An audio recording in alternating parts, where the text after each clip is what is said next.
Dans cette série d'exercices, vous allez devoir traiter des équations différentielles de premier ordre à coefficient constant, à second membre constant, comme celle-ci.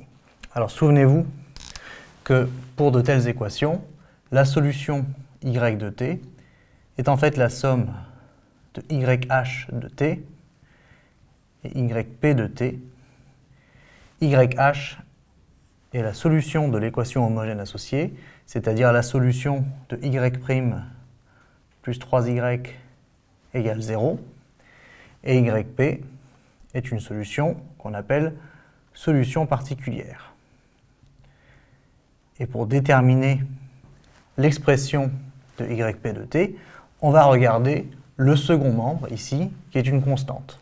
Alors tout d'abord ici, on a yh de t, et ça on le sait d'après la petite note de cours, qui est égal à a exponentielle de moins 3 fois t, avec a, une constante réelle.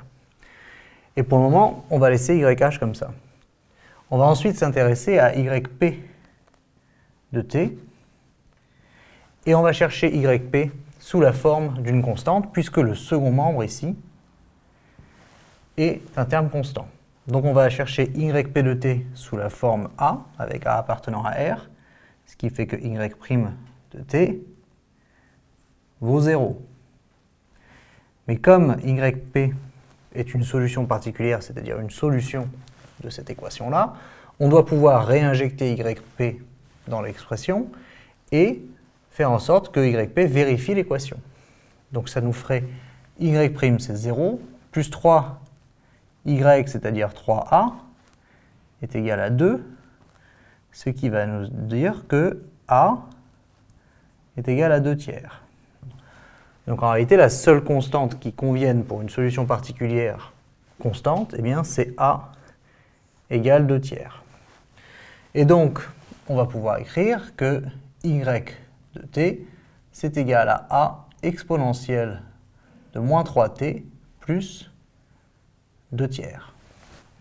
Alors attention, on a gardé a jusqu'au bout et on ne détermine grand A qu'à la fin grâce à la condition initiale. La condition initiale ici, c'est y de 0 égale 2.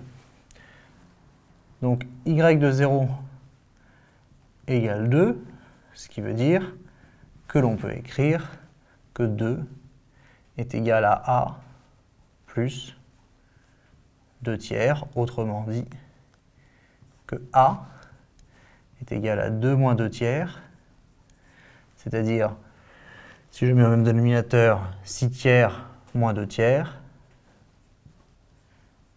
ce qui me fait 4 tiers. Et j'en conclus que y de t est égal à 4 tiers de exponentielle moins 3t plus 2 tiers. Et donc là, j'ai déterminé la solution de cette équation différentielle avec cette condition initiale. Donc voilà ma solution, encore une fois, qui est la superposition de yh de t et yp de t. Et parce qu'ici, le second membre était constant, on a cherché une solution particulière qui est de la forme d'une constante.